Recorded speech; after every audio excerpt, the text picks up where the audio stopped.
What's going on? This is another OhHeckItsSnek. I just finished, as you can hear the end of the ending music here.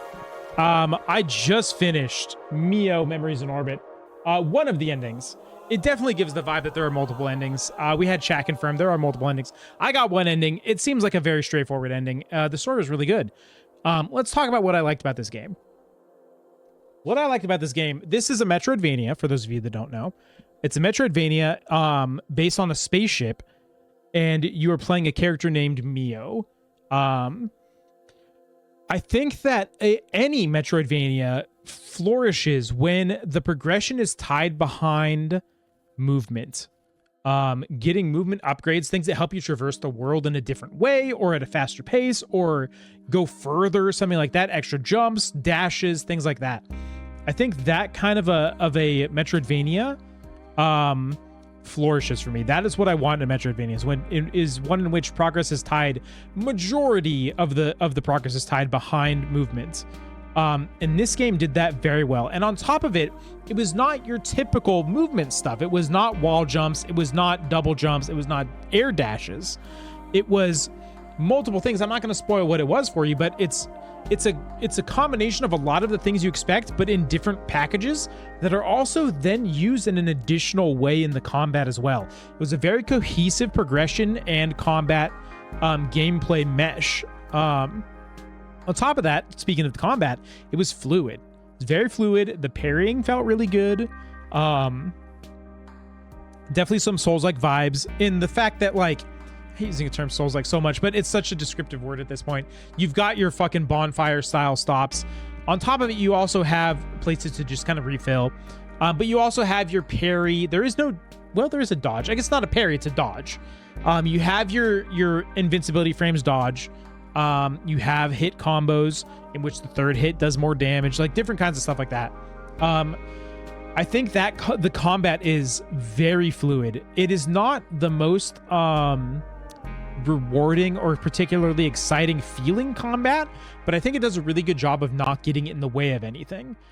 It feels fine. I play this game at least for the progression of like traversal stuff. The movement feels really good. The puzzles are fun. The combat is fine, actually. It's not bad. It's not like something that, like, I wouldn't play this game because it's just fun to fight things in this game, though, you know?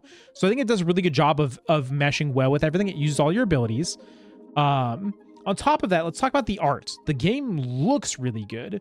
You have some varying areas that are distinct in their look and their vibe.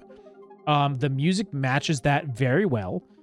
I think that this game kind of does everything in a very good way.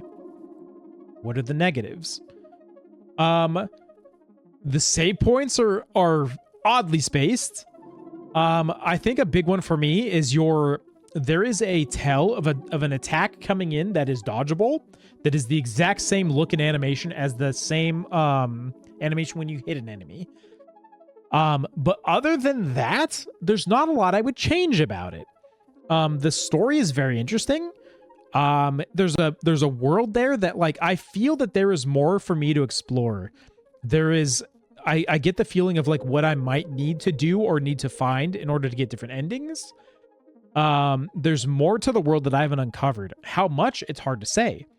That being said, uncovering the world, this is one of the most impressive maps of a Metroidvania that I've ever seen. It has a place in which it wraps around entirely, which it didn't have that vibe at first. But at some point when I realized, oh my God, this map wraps. That's when it settled on me of like, oh, of course it does. We're on a space station. We're on a circular space station. And that was such a cool moment of what do you call it, like environmental, not necessarily environmental storytelling, but it's just a thing that makes sense that you didn't think about. But either way, after hearing all of that, if that doesn't give you a hint of what I'm going to say, Snek or Heck, this is a definite Snek. I think that this game is priced well. I think it is a very well crafted game. It's beautiful. It is it's a great example of what a modern Metroidvania could look like, that also, I'm not going to say it breaks barriers within the genre, but it plays the genre in a different way. So it's a very refreshing take. It was like maybe a 15-hour game. It was not super long. It has a good level of challenge. I think there's a lot of replayability. There's a lot to explore there. All in all, fantastic game, especially for the price. I want to say it was $20. I could be wrong on that, but it's not a full $70 game by a long shot. And it's doing a lot of stuff really well. So I give this a 100%. It's a full-on Snek. And yeah, I hope that you play it and you enjoy it as well. Thank you.